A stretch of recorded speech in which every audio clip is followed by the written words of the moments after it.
যাগযজ্ঞ হোক তপস্যা যা কিছু করুক, তার মূলে যদি শুনলে মূল হচ্ছে এক যদি এক না লিখে যদি সবাই শুধু এক না লিখে যদি 100টা শূন্য দেয়, এর কোনো মূল্য আছে?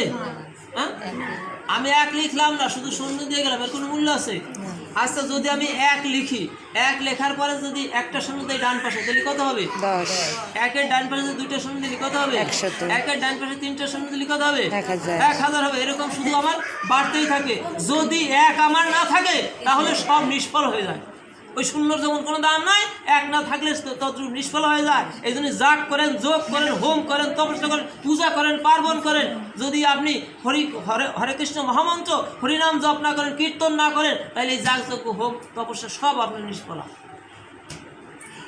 ওই শুধু জিরো সংখ্যার মতো। এইখানে দেখেন মায়ের পূজা হয়, মায়ের পূজা হলে আপনি মন্ত্র তন্ত্র পাঠ কত কিছু করতেছেন, যাগ যোগ হোম অনেক কিছু করতেছেন। এখানে বেলকাষ্ট করেছেন, গীত দিচ্ছেন, এইগুলা কখন ফলদায়ক হবে? যদি আপনি এর সাথে হরে কৃষ্ণ মহামন্ত্র কীর্তন সকাল সন্ধ্যা মাকে শোনাইতে পারেন, তাহলে আপনার ওই যজ্ঞের ফল পরিপূর্ণ হবে। আর না হলে শুধু শূন্য অবস্থায় থেকে যাবে।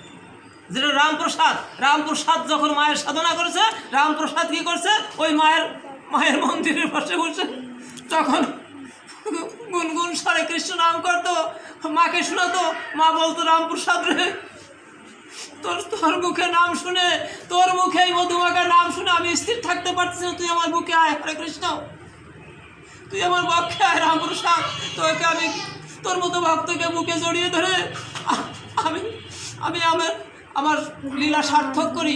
এই মা বসে থাকে, ব্রহ্মময়ী মা বসে থাকে। কোনো ভক্ত যদি হরিনাম করে, এই যে 5টা দিন পুজো হয়, বলেন কে কতটা কৃষ্ণ নাম করছেন? এই বাড়িতে পুজো হচ্ছে, এ হচ্ছে তো প্রতি বছরও হচ্ছে, করেন কেন? এগুলো আপনি সন্ধ্যার সময় মাকে আরতি যখন হয়, আপনি একটু আরতি কীর্তন 10 মিনিট হরিনাম হরে কৃষ্ণ নাম মহামন্ত্র জপ করতে পারে না, উদ্যম কীর্তন করতে পারে না, হরে কৃষ্ণ কীর্তন করবেন 10 মিনিট, দেখবেন যে আপনি সারাদিনে যত পূজা পার্বণ এসে যাগযজ্ঞ যা কিছু করা হয়েছে, আপনার এটা পরিপূর্ণতা লাভ করবে। আর যদি তো আপনি না করেন, সাথে এই মন্ত্রতন্ত্রের ভিতর পড়ে থাকেন, ভগবান বললো যে ওইগুলো করে ওটা নিষ্ফলার ভিতরে পড়ে যাবে। এইগুলো সাবধান হয়ে কর্ম করো। যে ব্রহ্মময়ী মা তোমার মুখে নাম শোনার জন্য অপেক্ষা আছে, একটু হরিনাম শোনাও, কৃষ্ণ নাম শোনাও, তখন দেখবেন আপনার ভিতর যে ফিলিংসটা আসবে, অনুভূতি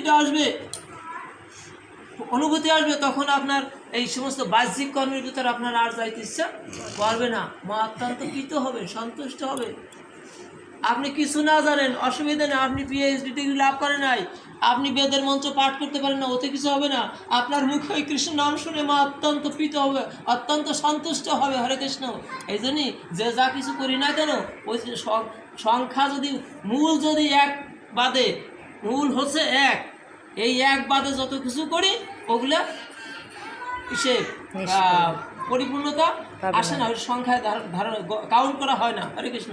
এই জন্য এককে বাদ দিয়ে হয় না, এককে যুক্ত রাখবেন। যে যেখানে অন্তরের, আপনি লক্ষ্মী পূজা করতেছেন, আপনি কার্তিক পূজা করতেছেন, যা কিছু করেন, কিন্তু আপনি ভগবানের নামটা যুক্ত রাখেন। এর জন্য আপনাকে কাউকে আনা লাগবে না। আপনি তো হরে কৃষ্ণ মহামন্ত্র 16 নাম 32 অক্ষর আপনি কীর্তন করতে পারেন, আপনি জপ করতে পারেন। মায়ের মন্দিরে এক পাশে বসে আপনি জপ করেন, মা শুনতেছে, তো আপনি কীর্তন করেন, মা শুনতেছে, দেখবেন কত প্রীত হবে, কত সন্তুষ্ট হবে। তখন আপনার শ্রীমন্দির থেকে সদা সর্বক্ষণ মা চাবে যে এই ভক্তের মন্দিরে থেকে আমি একটু হরিনাম শুনি, যেমন রামপ্রসাদের মুখে শুনতেন ব্রহ্মময়ী মা, ঠিক আপনার মুখেও এই হরিনাম শুনবেন, কৃষ্ণ নাম শুনবেন। এই জন্যই কলির যুগের ভজন আপনি যেটা করতেছেন, ওই ত্রেতা যুগের ভজন করতেছেন, ওই ত্রেতা যুগের ভজনও কলির মধ্যে দিয়ে চলছে, যদি আপনি এর সাথে হরিনাম যুক্ত রাখতে পারেন। এই জন্য ধন্য কলির যুগ বলা হয়েছে। এই কলি 4 যুগের ফল 1 যুগের মধ্যে দিয়ে জীব লাভ করতেছে। ধন্য কলির যুগ। এই কলির যুগের মধ্যে অন্য 4টে যুগ প্রবহমান। সত্য যুগ বইতেছে, ত্রেতা যুগ বইতেছে, দাপর যুগ বইতেছে, কলির যুগ বইতেছে। আপনার ভাবনার ভিতর হলো সব কিছু। আপনি যদি ভাবনার ভিতর না থাকেন, শ্রীমান মহাপুরু বললো যে একটা সহজ করে দিয়ে গেলাম, হরিনাম যুক্ত করে থাকো, যুক্ত করে রাখো, এরপর তুমি যা করো সব কিছু তোমার পূর্ণতা লাভ করবে। আর তা যদি না করো তাহলে তোমার অপূর্ণতা থেকেই যাবে। আচ্ছা দেখছেন, এই যে মায়ের পূজা করা হয় আগের যুগে আর এখনো যুগে একটা ডিফারেন্স আছে। ডিফারেন্সটা কি বলেন তো? ডিফারেন্সটা কি? এই যুগের ডিফারেন্স হয়েছে। আপনার যখন অষ্টমী পূজা আসে, কেউ নবমী পূজা আসে, চিন্তা করে যে আজকে আমি একটু বৈষ্ণব সেবা দেবো। এটি কি অন্য যুগের কথা? এটি কলির যুগের কথা। শ্রীমান মহাপ্রভু বললো যে এই এই এই ব্রতটা তুমি ঠিক রাখো। এজন্য দেখেন আপনি কমপক্ষে একদিন একটা ব্রত নেন যে আজকে আমরা একটু খিচুড়ি রান্না করে আজকে আমরা বৈষ্ণবদের সেবা করো। কেন করান? এটি কলির যুগ। হরে কৃষ্ণ। কলির যুগে শ্রীমান মহাপ্রভু বলছে অন্নদান শ্রেষ্ঠ দান। হ্যাঁ, আর এখানে যখন অন্নদান হবে ওই কিছু ভক্তরা প্রসাদ পাবে, হরিনাম করবে, কৃষ্ণ নাম করবে, ব্রহ্ম মহিমা সন্তুষ্ট হবে, সকলে প্রসাদ পাওয়া যায়নি তাই জয় গৌর হরি বল। আপনার সমস্ত পূজা পার্বণ যা কিছু করছে এটা আপনার